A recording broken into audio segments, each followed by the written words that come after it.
प्रभु की अहेतुकी कृपा से ये जो परमार्थ का मार्ग मिला है, भगवत मार्ग मिला है, भजन मार्ग मिला है, इस भजन मार्ग में चलने पर जो हमारे पूर्व प्रारब्ध हैं,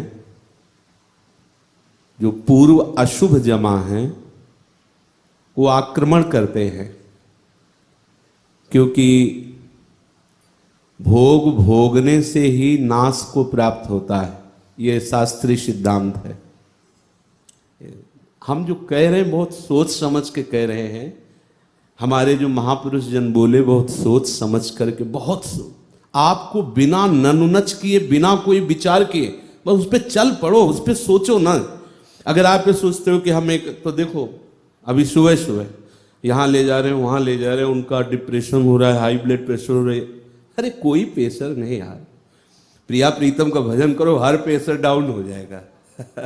और भजन का भजयाम सेवा है, जो सेवा परायण है। एक बार श्रीधर बाबा, बहुत कृपा रही उनकी, वो बहुत ही बड़े महापुरुष, चूंकि एकदम छुपे हुए एकांतिक थे, किसी से कोई परिचय नहीं, किसी का आना जाना नहीं, और ऐसी ऊंची स्थिति थी, हमने देखा है उनको, मतलब कई वर्ष सेवा का सौभाग्य मिला तो देख, कभी कभी हिम्मत नहीं पड़ती थी छूने की, ऐसी भावदशा, कांटे जैसे बिल्कुल रोम रोम खड़े, अश्रु प्रवाहित हो रहा है, वैसे हिम्मत नहीं पड़ती थी उनके चरण छूने की, चरण दाबने जब जाते थे।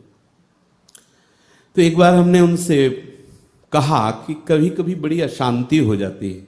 बोले भजन करने वाले को ये होती है, पर जो भजन के साथ सेवा करता है उसको नहीं होती। आप सेवा करते हो?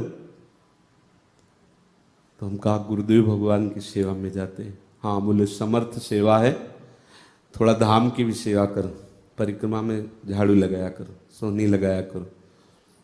फिर उन्होंने बताया कि राधा कुंड में एक संत भगवान थे, तो समय से अपना नियम पूरा करते जप का, और फिर राधा कुंड की सोहनी लगाते, और वहाँ जैसे कोई बाहरी लोग आए हुए फूंक दिए ये ऐसे, या वयोवृद्ध खार के आसपास, तो वो सब हाथ से उठाते थे और धो करके पवित्र करके ऐसे। एक दिन उन्होंने देखा कि वो सोहनी लगाकर बैठे हुए नाम चिंतन कर रहे थे, तो एक काला पुरुष आया, वृद्ध जैसा, बड़ी दुर्गंध आ रही थी, पर वो कांप रहा था। तब इन्होंने कहा क्या बात है, क्या परेशानी है, तुम आके हमारे सामने खड़े हो गए हो, लेकिन तुम कांप रहे। बोले हमारी हिम्मत नहीं पड़ रही थी आपसे बात करने की, मैं आपका अशुभ प्रारब्ध हूं। ओ, तो क्या तुम्हारा स्वरूप है? तो उनका 12 वर्ष तक गलित कुष्ठ के रूप में मैं आऊंगा तुम्हारे शरीर में, पर मेरी हिम्मत नहीं पड़ रही कि मैं तुम्हारे शरीर का स्पर्श कर सकूं। पूज्य श्रीधर बाबा ने सुनाया था। तो उन्होंने कहा 12 वर्ष हमारे पास समय नहीं कि हम तुम्हें लेकर बैठे रहें। देखो प्रारब्ध ऐसे नहीं पूछता, वो तो आके गिरा ही देता है। जाओ, हमारे पास समय नहीं। दूसरे दिन आए, उन्होंने कहा रात दिन मिलाकर के हम 6 वर्ष में भुगा देंगे, आप स्वीकार कर लो। तो 6 वर्ष बहुत समय होता है। ऐसे कई दिन आने पर फिर उसने कहा भोगना तो पड़ेगा आपको, क्योंकि हमारा भी मान रखना पड़ेगा। तो उनका 24 घंटे देते हैं तुम्हें, तो उनका कोई औषधि नहीं लोगे, कोई सेवा नहीं करेगा। बोले वादा पक्का। एक कमरे में बाहर से ताला लगवा दिया और शिष्यों से कहा कि हम कितना भी चीखे, चिंता मत करना, 24 घंटे की केवल लीला, इसके बाद हम निकल आएंगे। सबको पहले से जे ही उन्होंने कहा मैं स्वीकार, तो नख से लेकर के सब गलित कुष्ठ, पीप, दुर्गंध, 24 घंटे भयंकर त्रास। 24 घंटे बाद फिर जैसे चमकता हुआ एकदम तेजो में शरीर आगे।